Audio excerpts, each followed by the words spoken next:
On termine la rubrique par la question. Bon les gars, on va terminer un peu en retard. J'espère que vous aviez pas des activités de prévues, mais je voulais vous proposer ce Cell Bench Start. Vite répondu, c'est bon, passe. Parce qu'il y a un débat qui a agité les foules là cette semaine, qui est un peu ressorti dans les médias avec l'arrêt de Deschamps en 2026 et le fait qu'il se soit exprimé sur sa succession.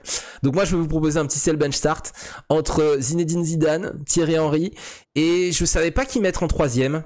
J'ai pensé à Rudy Garcia, Genesio, Francaise, Galtier. Je me suis dit que dans tout ça, le plus crédible des quatre, c'était peut-être Genesio quand même. Mais en fait, je vous donne le droit pour le troisième de donner quelqu'un d'autre que Genesio. Donc voilà. Par contre, faut me placer soit Zidane, soit Henry, forcément. Donc c'est le bench start, je rappelle le principe, on en prend un. Donc là, ça va être le bench, du coup, ça va être le meilleur poste, puisque là, on veut le coach sur le banc. Donc le bench, c'est celui que vous prenez. Le sell, c'est celui que vous mettez même pas dans la conversation. Et le start, c'est celui qui pourrait être sur la ligne de départ, mais qui n'est pas pris. Donc voilà, on va commencer avec toi Robin, sachant que du coup vous avez le droit à la place de Genesio de me citer quelqu'un d'autre si vous avez un autre nom que vous mettez devant lui. Pour moi, le débat n'a même pas lieu d'être en réalité, il n'y a pas photo, c'est d'ailleurs je vais le faire dans l'ordre que c'est cité là sous nos yeux, c'est Zidane tous les jours, bien évidemment, c'est la légende française. J'ai hâte de le voir, pas dans un club qui gagne des Ligues des Champions chaque année, donc voilà, on va enfin pouvoir le juger sur même s'il a un groupe formidable s'il récupère l'équipe de France en 2026. Mais voilà, Henry, oui, bon, à la limite, après avec les espoirs, il nous a fait avec la France Olympique, il nous a fait un petit peu rêver cet été. Mais bon, à l'Impact de Montréal, c'était pas incroyable et à Monaco non plus. Donc, Genesio, bah écoute, on va le laisser parce qu'effectivement, c'est un très bon entraîneur français qui est un peu sous-coté, qu'on oublie à chaque fois, mais qui fait des résultats incroyables avec Lille cette année. T'en voulais un autre, je vois même pas qui citer d'autres parce que les coachs français ne s'exportent très mal. Mais voilà, oui, Zidane, bien tous les jours. Ça peut être un coach étranger, hein. Tu peux faire rentrer un coach étranger dans le débat. Hein. C'est jamais arrivé dans l'histoire de l'équipe de France qu'il y a un sais, coach étranger à la tête. Donc, je pense pas que Philippe Diallo, que personne ne connaît, va se risquer à ça. Donc, non, ça sera français et ça sera Zidane, bien sûr. Ok, donc pour Robin, on a compris, pas de débat. Tom nous dit, je pense qu'il y a bien plus de débat que vous le pensez. C'est pas que vous le pensez, Tom, c'est que Robin le pense, parce qu'on ne connaît pas encore les avis des autres. Pour Robin, il n'y a pas de débat. L'autre fille. Alors moi, je suis désolé, je vais décevoir au max, mais je suis à la lettre ce que Robin dit. Il y a tout ce qu'il a dit, je suis d'accord. Allez, ressort la peau de chamois de Elio, prête ta peau de chamois. Ok. Donc pas de débat pour l'autre fille aussi, c'est du Zidane tous les jours. Désolé, ouais. Ok, et pareil, tu mettrais Henry en numéro 2. Si c'est pas Zidane, pour toi, ça doit être Henry. Ouais, ok, donc très bien. L'autre fille, alors voyons la vision de l'autre côté des Alpes. Allez, l'autre fille, ressort la peau de chamois. Vas-y. Elle arrive. Elio, qu'est-ce que t'en penses? Passe-la Elio maintenant, vas-y. Tiens, Elio, tiens. Chope. C'est même pas ce qui se passe, il est dans le match. Elio, il a ton crâne, arrête ton gros crâne là. On parle. Elio, il va dire Ancelotti, tu vois, il est complètement il va rien à voir.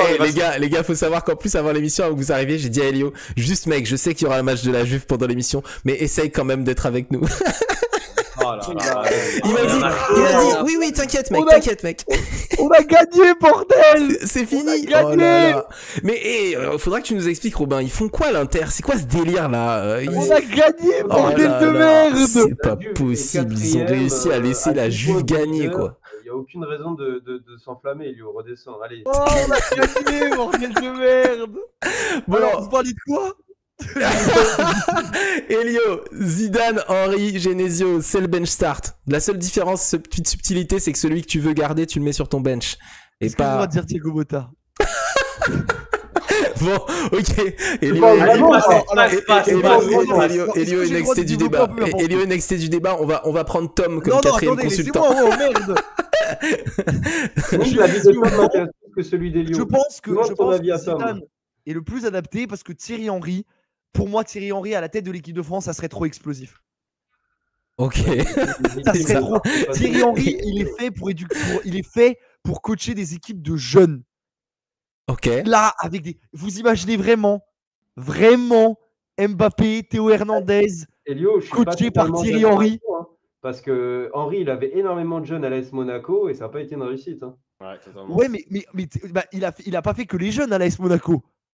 mais il y en avait énormément. Et finalement, l'entente n'était pas incroyable avec eux. Il a fait 10 matchs et puis au revoir. Non, je pense que Thierry Henry, c'est pas possible. Je dis ça parce En que vrai, t'as tout le le monde prisme des Jeux dirait Olympiques, Zidane. les Tout le monde espoirs. dirait Zidane. Mais il y a peut-être une surprise en vrai. Les gars, avant de donner mon avis, je vais vous lire l'avis de Tom qui est pas inintéressant et qui est vachement différent du nôtre. Donc Tom nous dit, pour ma part, j'estime qu'en France et dans le foot, on est amnésique. Et que si Zidane joue bien et sort en quart ou en huitième, à chaque fois, on va dire ouais, mais Deschamps c'était finale, demi, etc. en oubliant de tenir compte du jeu pratiqué.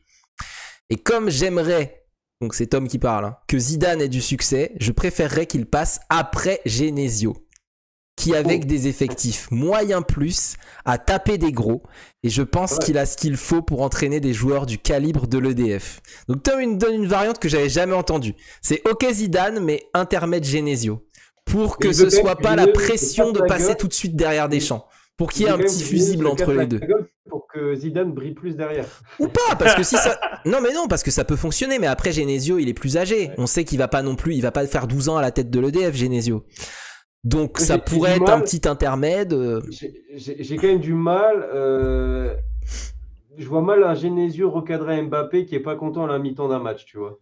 En fait, je trouve ça intéressant quand même comme avis, ce que Tom a dit, mais c'est vrai que le ratio risque de manque de stabilité pour l'équipe de France, et on ramène Genesio et après on ramène Zidane, il est trop dangereux par rapport à ramener Zidane directement. Ça sera beaucoup plus stable si Zidane vient directement. Donc, moi, je pense que je jouerai pas ça. Je jouerai pas avec ça. Ouais. Moi les gars, j'ai pas mal réfléchi aussi à la question là, surtout que moi j'étais au courant du débat qu'on allait faire, alors que vous le découvrez maintenant. Mais en fait, le truc c'est que je me suis dit que j'ai cherché, est-ce que je connaissais des coachs internationaux de grandes nations qui n'avaient jamais rien réussi au plus haut niveau de la Ligue des Champions? Est-ce qu'il y en a qui ont coaché des grandes nations et qui en Ligue des Champions n'avaient rien montré avant? Je me suis posé la question de Joachim Löw. Sven-Goran Eriksson avec c'est quoi? Coaché l'Angleterre, quand il a jamais rien fait en Ligue des Champions. Oui, mais qui ensuite a eu des résultats positifs avec l'équipe en question. C'est ça que je dis. C'est correct avec l'Angleterre, mais c'était pas. Ouais, mais c'était correct, c'était pas dingue. Peut-être Joachim Löw. Je me suis dit Joachim Löw, je suis pas sûr. Roberto Martinez. Hein. Mais Roberto Martinez, pour moi, c'est pas fou. Hein. Pour moi, Roberto Martinez, il a la meilleure génération de l'histoire de la Belgique. Il en fait pas des choses folles. Tactiquement, il est quand même assez limité. Son Portugal, pour l'instant, je suis pas convaincu. Donc, je sais pas. Mais le truc, c'est que j'essayais de savoir, est-ce que vraiment c'est un critère de fou d'avoir des accomplissements sur la Ligue des Champions pour réussir ensuite dans la sélection nationale. Et du coup, c'est par rapport à ce critère-là que je me suis dit, je peux pas mettre Francaise dans la conversation. Mais parce qu'en vrai, Francaise, je trouve qu'il réussit partout, en fait. Et que lui aussi il pourrait être dans le débat. Là, ce qu'il est en train de faire à Nice, de mettre Nice sur le podium du championnat là au moment où on parle, troisième, c'est vraiment très fort l'effectif de Nice. Mais Francaise, c'est un coach de club, c'est un coach qui a besoin d'être en contact avec les joueurs, de créer un lien. Non mais tu vois, le truc c'est que Deschamps, quand il réussit, il avait prouvé en Ligue des Champions avec Monaco. Ce qu'il a fait avec Monaco, c'était incroyable. Il avait prouvé aussi avec Marseille de ramener Marseille d'un peu nulle part en championnat, etc. Donc il y avait des gros accomplissements. Et du coup, le seul qui respecte un peu ces critères-là, pour le coup, quand tu prends les Francaise, Rudy Garcia, etc., c'est plus Genesio. Même si Rudy Garcia, ça pourrait rentrer aussi dans la conversation. Et donc je me dirais, pourquoi pas Genesio, mais après, je peux pas aller contre l'avis général. C'est sûr que là, il y a une espèce de logique et de suivi depuis des années où on sait que ça va être Zidane derrière Deschamps. Et si Zidane a envie d'avoir le poste, tu peux pas ne pas lui donner, en fait. Tu peux pas ne pas lui donner. Ah, et puis, en fait, au-delà du coach qu'il a, il y a aussi la figure qu'il représente.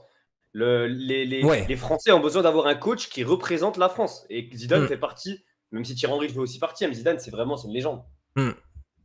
Tom nous précise qu'il y a eu un coach étranger en EDF, mais c'était dans les années 60. C'était un Polonais apparemment.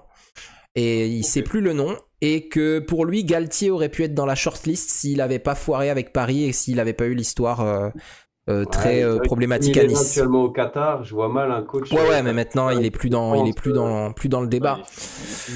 Mais ouais, de manière générale, du coup, on va pas non plus tout chambouler dans l'angle de foot. On est quand même assez raccord avec l'opinion générale d'avoir Zidane sur le bench. Par contre, c'est vrai qu'après, peut-être qu'il y a débat sur qui derrière, si c'est pas Zidane, entre Henry et peut-être un Genesio.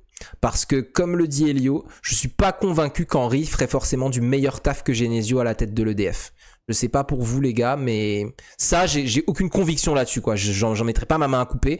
Pour moi, ce serait largement possible que Genesio soit un meilleur coach de l'EDF que Henry, parce que pour moi, Henry n'a pas encore non plus d'accomplissement dingue. Quoi. Il a rien prouvé Henry, donc ça je suis d'accord. Mais c'est vrai que j'ai placé surtout la figure et la légende qu'il est avant le coach. C'est ça. Par contre, c'est ça. C'est qu'on sait qu'Henry, il a déjà des très bons rapports avec les leaders les cadres du vestiaire. Il est très apprécié des joueurs et que on sait que ça aussi ça compte, hein, quoi qu'on en dise. Bien sûr, bien sûr.